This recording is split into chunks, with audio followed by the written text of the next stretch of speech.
Okay, boys and girls, this is what we're going to make today. Just a plain steak and onion pie, but as you can see, that's a good puff pastry, that. Right, let's get cooking.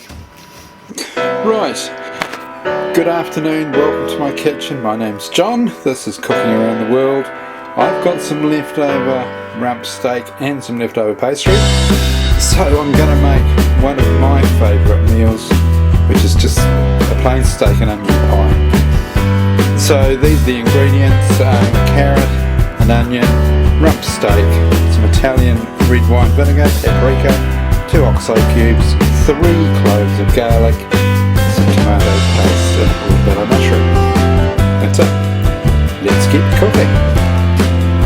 Okay, firstly let's chop everything up.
Right, now we're going to put our meat in there and we're going to brown that off. So that's going to take maybe 15 minutes, I would guess. I'm just noticing some of those onions were a bit big and they didn't get all the correspondence that they should have got. Right, we'll come back when that's browned. Right, that's nicely browned now. I've put 2 tablespoons of tomato paste in there. We'll now shove the carrots and the mushrooms in.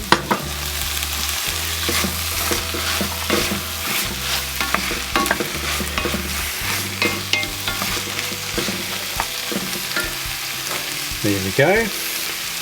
Now our stock cubes. So I've got 2 of them.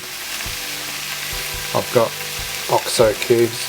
These are always really good. Somehow they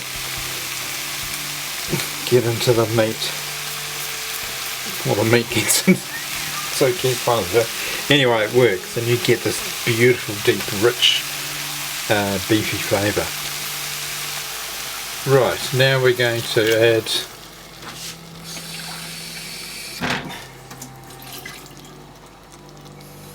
a 1.5 cups of water in there.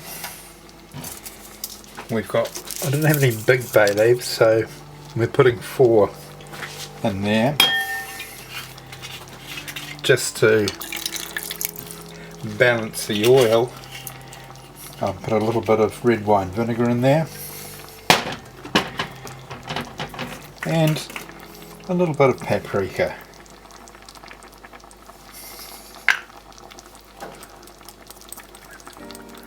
About a teaspoon.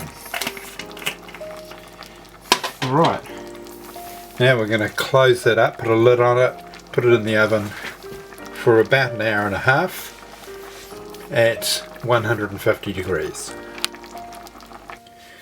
Right, so this is a roll of pastry. I've just cut a square off it and just rolled it, sprinkled a bit of flour and rolled it out a bit more so that it will cover this pan. Now I'm going to leave the baking paper on the bottom here.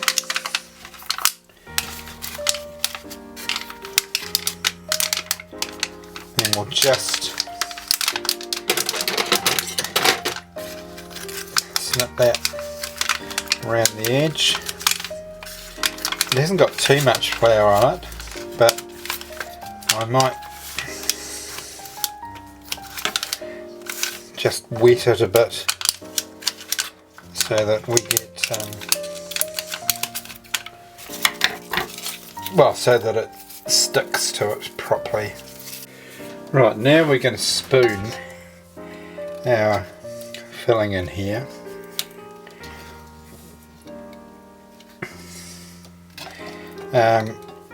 If you haven't before, whack your oven up to around about 180 and on fan bake as well. We want this to start cooking as soon as possible. Also, put it in the bottom third of your oven. Right, so you don't want it up the top, you want it at the bottom so that most of the heat is cooking the pastry that's at the base of your pie. That'll stop it from getting too soggy or even soggy at all. The last time, actually it's never got soggy, this one, but as long as you let the meat cook itself out in the oven, it will absorb a lot of the juices. There's two reasons. One is obviously so you don't get a soggy bottom, but the other one, which is far better, is the fact that it's going to give you increased flavour. So that's going to go easily on there, but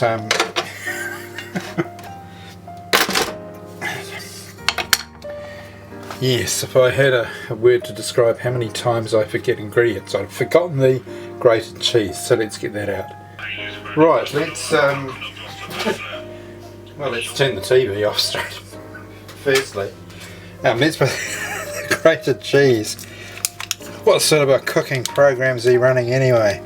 Watching TV while he's cooking. God.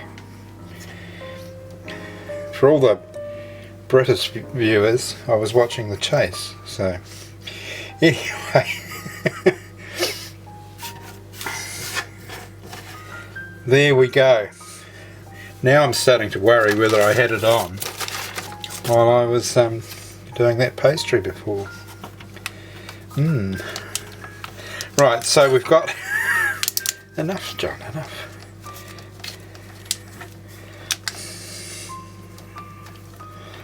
So you've got to feel your way around here, but you want to get right to the edge to seal it off.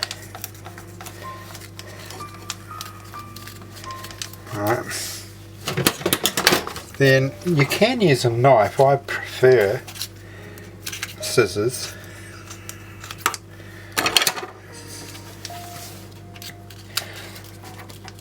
And of course, because you've sealed off the pie, we're going to have to put some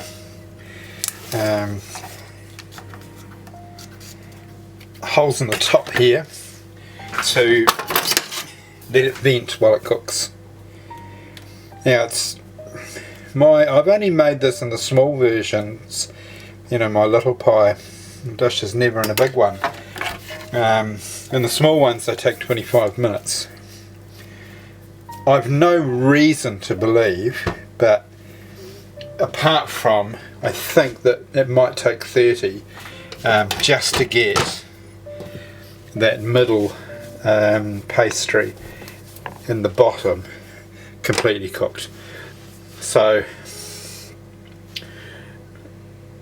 regardless, I'm going to give it 30. Okay, we'll be back when it's cooked so that we can find out whether that works out. Well, you are. That's straight out of the oven, and it's risen unexpectedly high. So Anyway, I'm going to cut into that and have a try, and we will catch you on the next recipe. I'm going to serve it with some mashed potato and peas, so if I remember I'll take a shot of that as well to put in this video.